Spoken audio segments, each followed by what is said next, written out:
Mbifuriza igicamunsi cyiza hano mwese, nk'uko rero twabibonye mu gitondo mu mabwiriza twabwiye ko fomu yahinduka. Gahunda yo kuzuza fomu ku bantu basanzwe twabwiye ko uyu munsi kugira mubashe guhembwa ni uko muraza kuba mwafashe byibuze abantu 5 kuzuza ino fomu.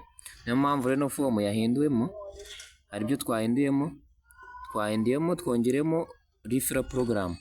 Aha ni ahantu hagaragaza uwagufashije gufungura shopu, uwaguhaye amakuru cyangwa uwagufashije gufungura shopu kuri Click Rwanda.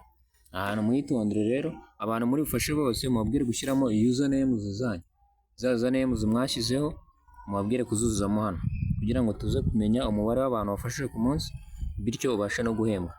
Abantu mutari kubikora ngubwo nimutaza kubona payment, abantu mutari kubikora ntimuze kurekera ama payment kuko biri very clear.